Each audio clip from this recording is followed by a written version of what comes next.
Alright, so you seen it right. $10. Do you have $10 burning a hole in your pocket? Or, better yet, do you have 10 days to spare for a free trial? Now, this isn't a promotion. I'm not sponsored by this company, but I am a tone freak, and I'm an old school Blink fucking fan. I love Blink 182, their early stuff, that is. And I always wanted to get Tom's tone, or at least close to it. Now, there is a nice patch out for the Boss Katana if you have that. But what if you want to do this on your computer? What if you don't want to buy a katana? What if you don't want to download the patch? Well, let me just tell you, everything I'm going to show you is free for at least 10 days. After that, it's $10 a month or $100 a year. So you save 20 bucks if you just buy the year outright. But that being said, we're going to use a free DAW called Cakewalk to do this. Free all the time. You're never going to have to pay for this. And then we're going to use an amp simulator plugin called Amp Hub, which actually gives you not just the Mesa Dual Rec, not just the Marshall JCM, which are the two amp heads that Tom daisy chained together for his studio and live sound back in Enema the State and Dude Ranch, but you also get the Mesa 4x12 cab loaded with the vintage 30s that he used as well. So you're getting Tom's exact rig, but you're getting it digitally. So with that being said, I am using a guitar loaded with an Invader to achieve this. So I got a Schecter Lady Luck, mid-tier guitar, you can't get it anymore. Seymour Duncan Invader. As long as you have a high output pickup, you should be able to achieve this guitar sound. Now, granted, don't go buying a Seymour Duncan Invader and throwing it in a $30 cheeseball Chinese knockoff and expecting it to do the job. Maybe it will. I don't know, but I'm not going to recommend it. You at least want to get a guitar with decent bones, decent wood. So with that being said, let's jump right into it. Alright, so what we got here is Cakewalk. Now, what Cakewalk is it's a DAW, digital audio workstation. And what you need the DAW for, because this plugin does have a standalone app. You just fire it up from your desktop without anything else and just jam. But the problem is you cannot daisy chain amp heads together. And what that means is just basically connect them together so they're both acting in uniform. So what you have to do is track 3 is what I'm messing around with. This is our track. You can ignore everything else. I have, if you look at FX, there's 2. That's because I have Amp Hub plugged in twice. Now, why I have to do that is because, like I said, you cannot daisy chain the amps together, so therefore the only way to put them over top of each other is to put them in the track twice. So, visual representation of what I mean. I click that.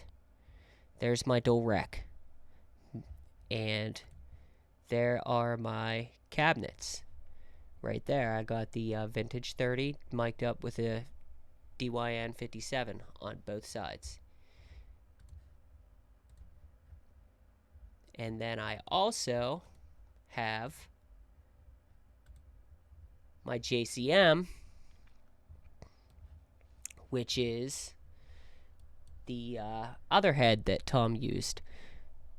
And that is also using the Mesa 4x12 vintage 30 loaded cab, but this time I'm mic'd up with a 441.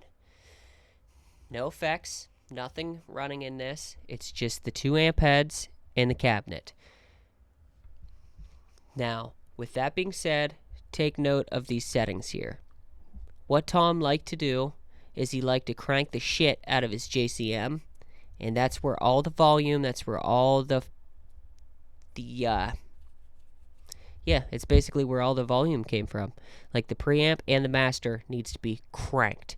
I have it on low, and then the settings are as you see. So, and like I said, for that one, the 441 Mesa cabs. And then we go back to the Mesa, and like I said, these need to be both loaded into the same track for this to work. I'm on channel 2, spongy, clean, and modern for the switches. So channel 2, none of the knobs up top might mean anything. That's for channel 1. Channel 2, as you can see, if you remember from the JCM head settings, the knobs are pretty much so similar other than the mids. The Mesa is what's giving the mids, because there's some controversy saying Tom's tone has scooped mids. Well, if you listen to it, that's not true, especially for the studio version. Like, if you listen to All the Small Things studio version, there are definite mids being pumped through that tone. So the JCM is just basically doing the volume on the clean channel, and the Mesa is giving you the crunch. Now, there is also some controversy on how much gain Tom uses. Tom did not use that much gain. As you can see, my gain is pretty well down. Now, people like to say around clocks. I mean, if you want to go by clocks, it's 7 o'clock or so. But that's about like 4 volume. So the presence is basically the same. The bass is basically the same. Treble is basically the same to the JCM. But the mids are sitting around 2 o'clock, 3 o'clock. Now, the master is also pretty low on the rec, whereas it's cranked on the JCM. Because, like I said, the JCM is what's given all the boost. And the Mesa is basically just here for the crunch. And then cabinet-wise, like I said, Mesa, 4x12 vintage 30s, which is exactly what Tom used. But this, I'm using the 57 mic instead of the 441. And then on the Mesa end, there is a reverb pedal, just to give it some space. But as you can see, it's pretty much so dry. I barely have that wet turned up. Just enough so it's not so damn dry, and it gives it a space to live in. Now, I did record this video too many times. I'm embarrassed to admit.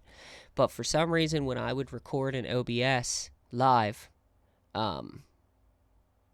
it was putting a clean DI track underneath my distortion track.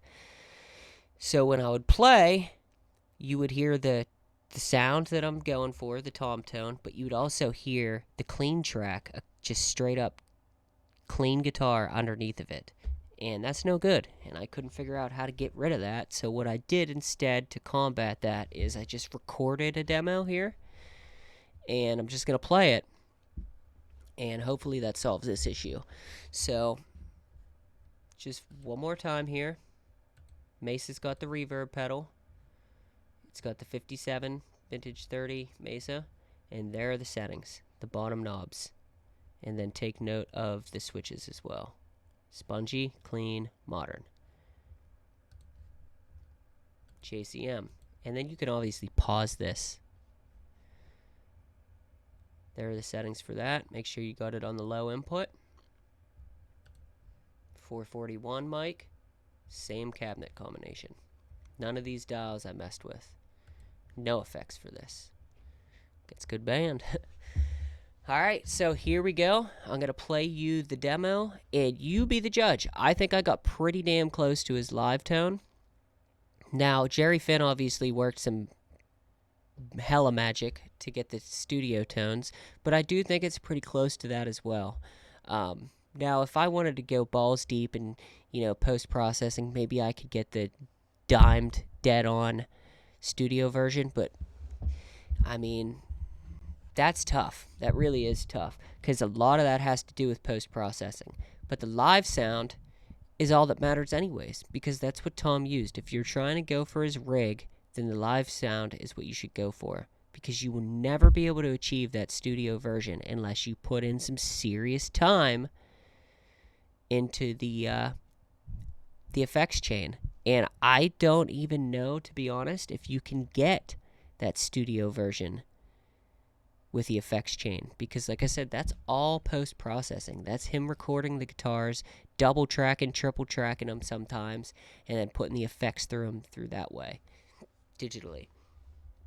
So without further ado, here is my take on Tom's Tone for less than $10. I mean, for the price, I think this is about as close as you're going to get.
And boom, just like that. For, I mean, I haven't even paid for this damn plugin yet. So for less than $0 for the next 10 days, I have achieved Tom's Tone, or got pretty damn close in my opinion. And just for shits and gigs, I'll show you what all you do get with Amp Hub, even though I'm not getting paid for. They don't know me, I don't know them. So you get all these amps, all these amp heads from all kinds of iconic eras and people. Like you got Eddie Van Halen's 5153, you got the Rockaverb from Orange, you got Dimebag Darrell's amp, got some classic Marshalls, you got the classic Marshall Plexi. There's a lot of stuff here. There's a lot of cabinets as well. All these cabinets, and then they all have different mic combinations. All these distortion pedals, like this is not part of that, by the way. The Tyrant, as you can see, it wasn't on. All these different distortion pedals, all these different effects pedals. So you can really get carried away with this. You can really have a good time. But like I said, Cakewalk, that's a free DAW. I mean, there's some free DAWs out there. I recommend Cakewalk because it's pretty easy to use. And then, like I said, just sign up for the Amp Hub 10-day free trial. And if you like it, then hell yeah, $10 a month or $100 a year. But yeah, I mean, that is basically all it took. I got I'd say 45 minutes into this. Into dialing in this tone. Is it perfect? No, it's not. I'll admit that. I mean, I could do a little better, but given the time and lack of money that I have into it, I would say it's a win, man. I would say that I definitely recommend doing this if you're chasing Tom's Tone. And you can, I mean, say you do go this route, load Cakewalk and Amp Hub plug in up on your laptop. You can plug that bitch right into a PA system, and bam. If you're in a Blink cover band, you got Tom's tone on the go. Or any other tone that you want to put together through AmpHub. AmpHub, if you see this, I'm your guy. I know I ain't got many subscribers. I know I'm basically a channel with gaming and guitar, so it's like, huh? But come on, hit your brother up, man. Okay, I plan on making more videos about it. So, well, just start out with Tom, huh? Everybody wants Tom's tone, huh? Everybody wants it. Nobody can get it. Ain't nobody want to spend thousands of dollars on the real gear. So just do it digitally, man. So, my name is the one and fucking only Jimmy Chang. And I'm out.